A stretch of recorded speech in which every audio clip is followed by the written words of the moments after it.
Saudara dan saudari yang terkasih, Injil kita hari ini diambil dari Injil Matius bab 9 ayat 18 sampai ayat 26. Sementara Yesus berbicara demikian kepada mereka, datanglah seorang kepala rumah ibadat, lalu menyembah Dia dan berkata, "Anakku perempuan baru saja meninggal, tetapi datanglah dan letakkanlah tanganmu atasnya, maka ia akan hidup." Lalu Yesus pun bangun dan mengikuti orang itu bersama-sama dengan murid-muridnya. Pada waktu itu, seorang perempuan yang sudah 12 tahun lamanya menderita pendarahan maju mendekati Yesus dari belakang dan menjamah jumbai jubahnya. Karena katanya dalam hatinya, "Asal kujamah saja jubahnya, aku akan sembuh." Tetapi Yesus berpaling dan memandang dia serta berkata, "Teguhkanlah hatimu, hai anakku, imanmu telah menyelamatkan engkau." Maka sejak saat itu sembuhlah perempuan itu. Ketika Yesus tiba di rumah kepala rumah ibadat itu dan melihat peniup-peniup seruling dan orang banyak ribut, berkatalah Ia, "Pergilah, karena anak ini tidak mati tetapi tidur." Tetapi mereka menertawakan Dia. Setelah orang banyak itu diusir, Yesus masuk dan memegang tangan anak itu, lalu bangkitlah anak itu. Maka tersiarlah kabar tentang hal itu ke seluruh daerah itu. Berbahagialah orang yang mendengarkan sabda Tuhan dan tekun melaksanakannya. Sabdamu adalah jalan, kebenaran dan hidup kami.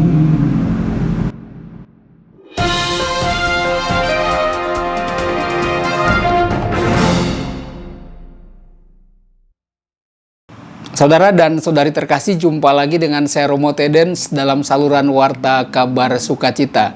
Semoga Anda semua dimanapun berada tetap dalam keadaan sehat dan berbahagia. Injil kita hari ini diambil dari Injil Matius bab 9 ayat 18 sampai ayat 26. Injil hari ini menuntun kita untuk merenungkan dua mujizat Yesus. Yang pertama, penyembuhan seorang wanita yang dianggap najis karena pendarahan selama 12 tahun. Yang kedua, membangkitkan seorang anak perempuan yang telah meninggal. Menurut tradisi pada saat itu, orang yang menyentuh darah atau mayat dianggap najis, dan siapapun yang menyentuh orang itu pun akan menjadi najis. Saudara dan saudari, kedua wanita atau perempuan yang dikisahkan hari ini adalah orang-orang yang terpinggirkan, orang-orang yang terkucilkan dalam masyarakat. Siapapun yang menyentuh mereka akan menjadi najis, sehingga tidak dapat hidup di tengah masyarakat dan tidak dapat berkomunikasi dengan Allah. Saudara dan saudari, agar dapat diterima untuk berperan serta secara utuh di tengah masyarakat, mereka perlu melakukan ritual pemurnian. Saudara dan saudari, Yesus menyembuhkan ketidakmurnian anak perempuan itu dengan iman. Yesus membuka jalan baru, yakni jalan Allah, yang tidak lagi tergantung pada ritus pemurnian yang diatur oleh para imam. Dengan membangkitkan seorang anak perempuan, Yesus menaklukkan kuasa kematian dan membuka cakrawala baru dalam kehidupan. Lalu ayat 18-19, kematian seorang anak perempuan. Sewaktu Yesus masih berbicara, seorang kepala rumah ibadat datang dan memohon belas kasih dari Yesus karena anak perempuannya baru saja meninggal. Kepala rumah ibadat ini berpikir bahwa Yesus memiliki kuasa untuk membangkitkan anak perempuannya itu. Saudara-saudari, ini menjadi tanda iman yang dimiliki kepala rumah ibadat itu kepada Yesus.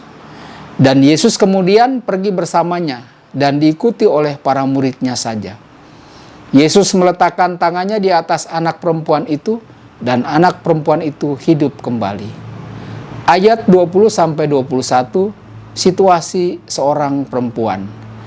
Ketika mereka dalam perjalanan menuju rumah kepala rumah ibadat, ada seorang perempuan yang telah menderita pendarahan selama 12 tahun mendekati Yesus untuk disembuhkan.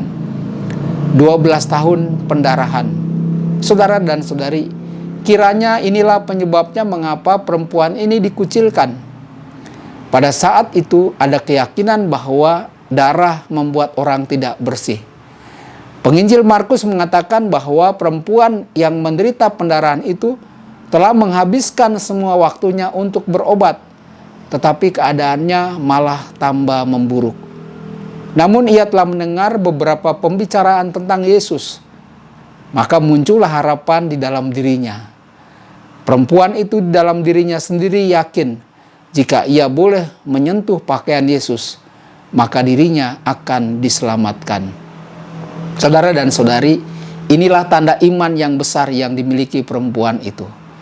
Perempuan itu tidak setuju dan tidak mengikuti tradisi waktu itu, juga ajaran orang Farisi. Perempuan itu mendekati Yesus dari belakang dan menyentuh ujung jubah Yesus, dan dia kemudian menjadi sembuh. Lalu ayat 22, firman Yesus yang menerangi. Yesus berpaling dan melihat perempuan itu serta berkata, "Teguhkanlah hatimu, hai anakku, imanmu telah menyelamatkan engkau." Saudara dan saudari, ucapan ini singkat, namun mengandung 3 hal yang sangat penting. Pertama, ketika mengatakan anakku, Yesus menerima perempuan ini dalam komunitas baru yang telah ada. Dia tidak lagi dikucilkan. Lalu yang kedua, apa yang ia harapkan dan percayai memang terjadi, yakni ia sembuh. Di dalam Yesus ada jalan baru yang memberi kemungkinan bagi orang untuk menjadi bersih dan berkontak dengan Allah. Yang ketiga, Yesus mengakui tanpa iman perempuan ini, ia tidak akan sanggup melakukan mukjizat. Obatnya bukan ritual sihir, tetapi iman. Ayat 23-24, Yesus di rumah kepala rumah ibadat. Setelah itu Yesus pergi ke rumah kepala rumah ibadat. Melihat keresahan dari mereka yang berduka karena kematian anak perempuan itu, Yesus meminta semua orang untuk keluar dari ruangan. Dan Yesus kemudian berkata, "Anak ini tidak mati, ia sedang tidur." Saudara dan saudari, orang-orang di situ menertawainya karena mereka tahu membedakan orang yang sedang tidur dan orang yang sudah mati. Ini adalah seperti tertawanya Abraham dan Sarah, orang-orang yang tidak percaya bahwa bagi Allah tidak ada yang mustahil atau tidak ada yang tidak mungkin terjadi. Ayat 25-26, bangkitnya anak perempuan kepala rumah ibadat. Yesus tidak menghiraukan gelak tawa orang-orang itu. Yesus menyuruh orang banyak keluar dari rumah itu. Dan Yesus kemudian masuk dan memegang tangan anak perempuan itu, dan bangkitlah anak itu. Orang banyak percaya bahwa Yesus adalah Tuhan atas kehidupan yang mengatasi kematian. Saudara dan saudari terkasih, pertanyaan refleksi bagi kita. Apakah kita tetap setia kepada iman kita? Kendati kita diejek, ditertawakan, bahkan dihina. Tuhan Yesus memberkati Anda semua. Sabda Allah adalah kebenaran. Sabda Allah adalah kehidupan. Mari kita mencintainya, mari kita menghayatinya. Ya Tuhan yang ku muliakan, sabdamu angkat resahku.